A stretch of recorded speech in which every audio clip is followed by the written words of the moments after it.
Good morning, everyone. Today I'll be presenting a training session on the recognition and avoidance of trip and fall hazards on construction sites. This training is based on OSHA Standard 29 CFR 1926.21 Subpart B2, which requires employers to instruct employees in the recognition and avoidance of unsafe conditions. Trip and fall hazards continue to be among the most common causes of injuries in the construction industry.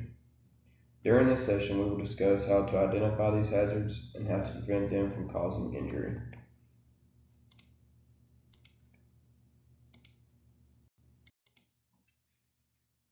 Before discussing specific trip hazards, it's important to understand why this training is necessary.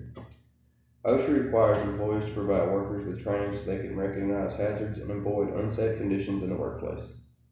The goal isn't just to meet a regulation, it's to ensure everyone goes home safely at the end of the day. Trips, slips, and falls are among the most common causes of workplace injuries, especially in construction. Something as simple as a misplaced extension cord, scattered tools, uneven ground, or poor housekeeping can lead to a serious accident. These incidents can result in sprains, strains, broken bones, head injuries, and in some cases, permanent disabilities or even fatality. Beyond the physical injuries, accidents also affect the entire job site. Workers may lose time on the job, projects can be delayed, medical costs increase, and productivity suffers. A single preventable incident can have a lasting impact on the injured worker, their family, and the entire crew. The good news is that most trip hazards are completely preventable by taking a few extra moments to recognize unsafe conditions, keeping work areas clean and organized, and correcting hazards as they are noticed. We can significantly reduce the risk of injuries. Safety is everyone's responsibility, whether you're a new employee or an experienced worker. Staying aware of your surroundings and reporting hazards immediately helps protect both you and your coworkers. As we continue this training, we'll identify common trip hazards found on construction sites and discuss simple, practical ways to eliminate or control them before they lead to an accident. Remember, preventing an injury starts with recognizing the hazard before someone gets hurt. What is a trip hazard? A trip hazard is any condition that can cause a worker to stumble, lose their balance, or fall while walking. Although trip hazards may seem small or harmless at first, they are one of the leading causes of injuries on construction sites. Many serious accidents begin with something as simple as a worker catching their foot on an object that shouldn't be in the walkway. Common trip hazards include uneven walking surfaces, extension cords stretched across pathways, construction debris, tools left on the ground, loose materials, open holes, trenches, and equipment stored where people are expected to walk. Even changes in elevation, damaged flooring, or poor lighting can increase the risk of a trip if workers can't clearly see where they're going. What makes these hazards especially dangerous is what happens after the trip. A worker may fall into equipment, strike a hard surface, fall into an excavation, or be hit by moving vehicles or machinery. Even if the fall is from the same level, it can cause sprains, strains, broken bones, head injuries, or back injuries that may require weeks or even months of recovery. The good news is that trip hazards are some of the easiest hazards to prevent. Good housekeeping plays a major role in keeping a job site safe. Tools should be returned to their proper storage areas when they are not in use. Cords should be routed away from walkways whenever possible. Debris should be cleaned up through the day, and materials should be stacked neatly so they do not block travel paths. As workers, we also have a responsibility to stay alert before walking through any work area. Taking a moment to look ahead for potential hazards. If you notice something unsafe, don't ignore it. Remove the hazard if you can do so safely, or report it to your supervisor so that it can be corrected immediately.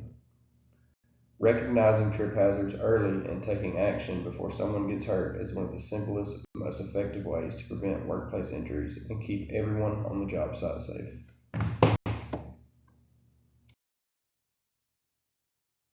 What is a fall hazard? A fall hazard is any condition that may cause a worker to lose their balance and fall. Falls are one of the leading causes of serious injuries and fatalities in the construction industry, which is why recognizing these hazards is one of the most important parts of working safely. Common fall hazards include slippery or wet surfaces, poor lighting, unprotected edges, floor openings, unstable walking surfaces, and improper use of ladders, scaffolds, or aerial lifts. Even something as simple as cluttering a walkway or a loose piece of material can increase the risk of a fall. It's important to remember that falls don't only happen from heights. Workers can be seriously injured by slipping or tripping and falling at the same level. However, falls from elevated locations such as ladders, roofs, scaffolding, platforms, or structured steel often result in much more severe injuries because of the greater distance involved. These incidents can lead to broken bones, spinal injuries, traumatic brain injuries, permanent disabilities, or even fatality. Many fall accidents happen because workers become distracted, rush to finish a task, carry materials that block their view, or choose not to use proper fall protection. Taking shortcuts may save a few minutes, but they can have life-changing consequences. Preventing falls start before work even begins. Take a few minutes to inspect your work area for hazards. Make sure ladders and scaffolding are in good condition. Verify the guardrails and covers are in place, and always use the required fall protection equipment when working at heights. If you notice a hazard that cannot be corrected immediately, report it to your supervisor before starting the job. Every worker has a responsibility to stay alert and follow safe work practices, recognizing fall hazards before beginning a task and taking the proper precautions can prevent injuries, save lives, and ensure everyone goes home safely at the end of the day. Now that we've discussed the common trip and fall hazards found on construction sites, it's time to put that knowledge into practice. Hazard recognition is the first step in preventing accidents. Before beginning any task, every worker should take a few moments to inspect the work area and identify anything that could cause injury. The best way to prevent an accident is to recognize the hazard before someone gets hurt. Once you identify a hazard, you can either remove it, correct it, or report it so someone else can address it safely. This simple habit only takes a few minutes, but it can prevent serious injuries and even save lives. Whenever you arrive at a new work area, ask yourself a few basic questions. First, are the walkways clear of debris, material, scrap lumber, tools, or trash left on the ground that can quickly become trip hazards? Second, are extension cords or air hoses crossing walkways? If they are, have they been rerouted or protected so workers don't trip over them? Next, look for open holes, trenches, or floor openings. Are they properly covered, guarded, or marked so workers know they're there? Also ask yourself if the area has enough lighting. Poor lighting makes it much harder to see hazards, especially when moving materials or working early in the morning or late in the day. Finally, look for any other unsafe conditions. Is equipment blocking an exit? Are materials stacked securely? Is the work area clean and organized? If something doesn't look right, don't ignore it. Now let's practice using those same questions. I'm going to display a photograph of a construction work area. I want everyone to look carefully at the picture and imagine you're about to begin work there. Take about 30 seconds to scan the entire scene, not just directly what's in front of you.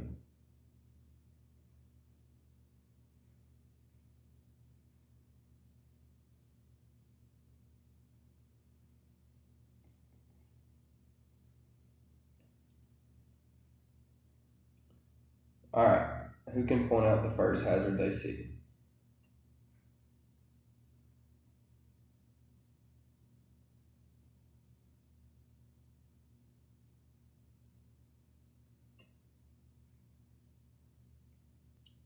Why do you think that's a hazard?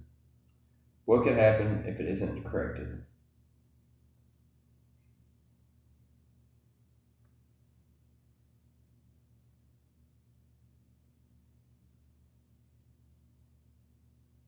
Does anyone see another hazard somewhere else in the picture?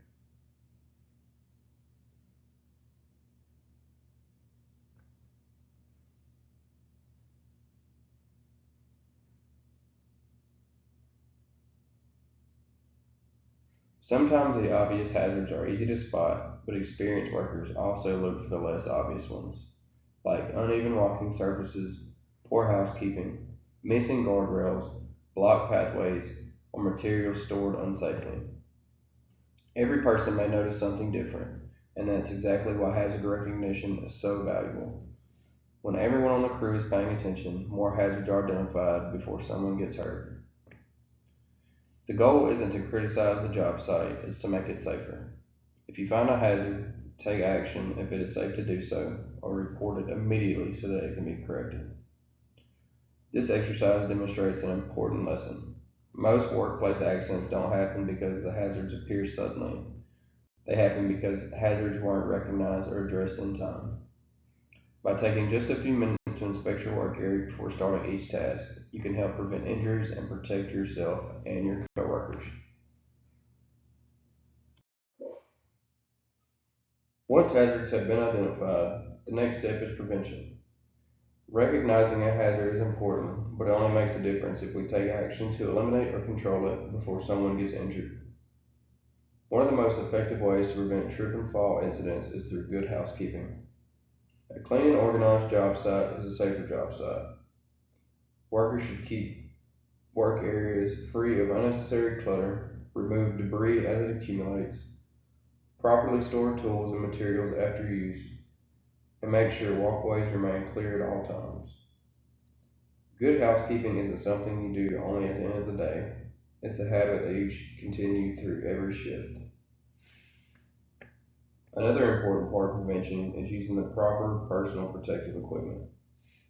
Wearing slip resistant footwear can help reduce the risk of slipping, especially when working on wet, muddy, or uneven surfaces. While PPE is important, it should never replace safe work practices. The best approach is to remove or control the hazard whenever possible. Hazards that can't be removed immediately should be clearly identified. Signs, barricades, cones, or warning tape should be used to alert workers to dangerous areas, such as floor openings, excavations, or locations where overhead work is taking place. These warnings help keep everyone aware of potential dangers while permanent corrections are being made. Openings and floors should always be covered or protected with guardrails, and adequate lighting should be maintained throughout the work area so hazards can be easily seen. Poor visibility increases the chance of trips, slips, and falls, especially in busy construction environments. Finally, remember that preventing hazards is everyone's responsibility. Don't assume somebody else will fix an unsafe condition. If you can safely correct it, do so. If you can't, report it immediately.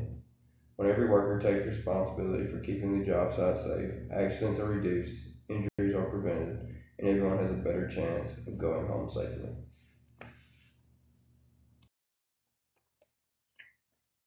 Let's review what we've learned. Question 1. What OSHA standard requires employees to receive instruction on recognizing and avoiding workplace hazards?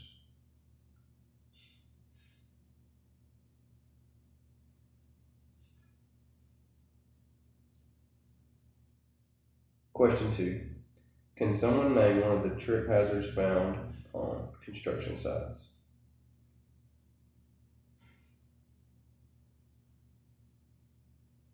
Question 3. What should you do if you identify a hazard on the job site?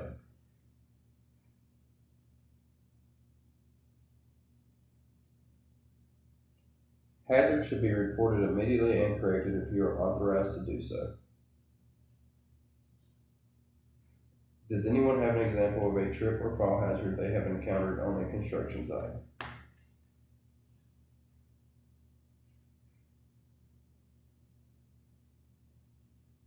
Thank you for your participation. To conclude today's training, let's review the key points. Trip and fall hazards are among the most common causes of injuries on construction sites. Common hazards include uneven surfaces, debris, extension cords, floor openings, poor housekeeping, and improper ladder use. Workers should inspect their work areas, recognize hazards, and take corrective action before incidents occur. Remember the three key steps: identify the hazard, correct the hazard, prevent injuries. Thank you for your attention and participation. Are there any questions before we conclude this training?